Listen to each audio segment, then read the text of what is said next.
2024 সালের ছাত্র জনতার অভ্যুত্থানের আমার সহযোদ্ধারা, আপনারা কেমন আছেন? আমার সামনে আজ এই ইসলামী আন্দোলন বাংলাদেশের মহাসমাবেশে যে লক্ষ ছাত্র জনতার উপস্থিতি, তারাই ছিল আমাদের জুলাই অভ্যুত্থানের অন্যতম সহযোদ্ধা। কে কি বলল সেটাতে আপনাদের আমাদের কিছু আসে যায় না। আমরা যতক্ষণ জুলাই অভ্যুত্থানের ওই স্পিরিটে নিজেদের বুকে ধারণ করে শহীদের যে আত্মত্যাগ, জুলাইয়ের যোদ্ধাদের যে রক্ত দেওয়া, সেগুলোকে আমরা যতক্ষণ ধারণ করে সামনের দিকে এগিয়ে চলবো, ততক্ষণ কারো প্রপাগান্ডা আমাদের কিছু আসে যায় না। ততক্ষণ ওই বিদেশি এজেন্টদের চক্রান্তে আমাদের কিছু আসে যায় না।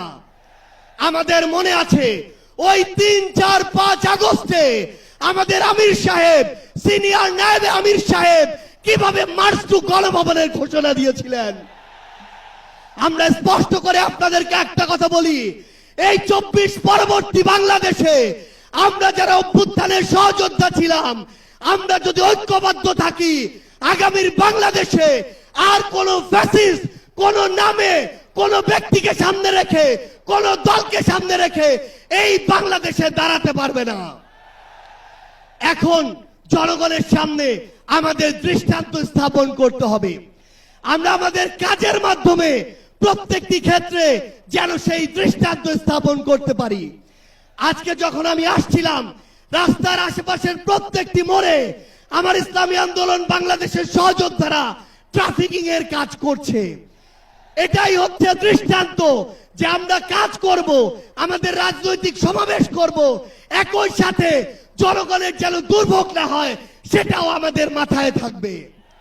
আমরা এর আগেও দেখেছি এই মাঠে প্রোগ্রাম হয়েছে, প্রোগ্রাম শেষ করে মাঠের প্রত্যেকটি ময়লাকে পরিষ্কার করা হয়েছে। এটাই হচ্ছে আগামীর বাংলাদেশের দৃষ্টান্ত যে আমাদের যারা সাময়িক যদি কোনো সমস্যা হয়, আমরা আবার ঐক্যবদ্ধভাবে সেই সমস্যার সমাধান করব। একটা জিনিস মনে রাখতে হবে, এই অভ্যুত্থানে আপনারা যখন ঢাকার গুরুত্বপূর্ণ পয়েন্টগুলো থেকে শুরু করে দেশের বিভিন্ন রণক্ষেত্রে অংশগ্রহণ করেছেন, আপনাদেরকে পাঞ্জাবি পায়জামা টুপি দেখে টার্গেট কিলিং করা হয়েছে। আমার মাদ্রাসার অসংখ্য ভাই এই টার্গেট কিলিং এর শিকার হয়েছেন। আগামীর বাংলাদেশে কেউ যেন কাউকে ট্যাগিং করে টার্গেট কিলিং এর শিকার না করতে পারে, সে বিষয়ে আমাদের ঐক্যবদ্ধ থাকতে হবে। আমরা সংস্কার বিচারকে সামনে রেখে আমাদের এই লড়াই করছি। আপনারা পিআর এর কথা বলেছেন, এই যে পিআর, আগামীর বাংলাদেশের সংসদে আমরা যদি আসলেই জনগণের প্রতিনিধিত্ব চাই, তাহলে আগামীতে এই পিআর নিয়ে আমাদের আরো জোরে সোরে ভাবতে হবে।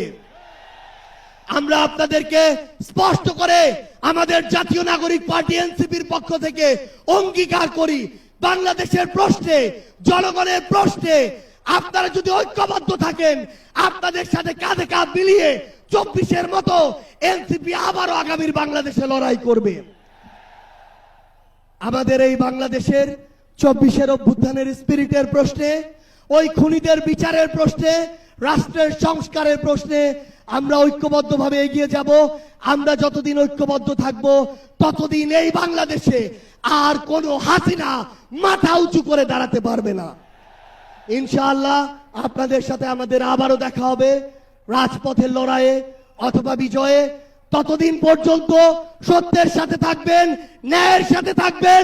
যত বড় খুনি, যত বড় সাহসী, যত বড় নেতাই ফ্যাসিস্ট হয়ে ওঠার চেষ্টা করুক না কেন, আমরা ঐক্যবদ্ধভাবে তাদেরকে প্রতিহত করব ইনশাআল্লাহ। ইনকিলাব জিন্দাবাদ।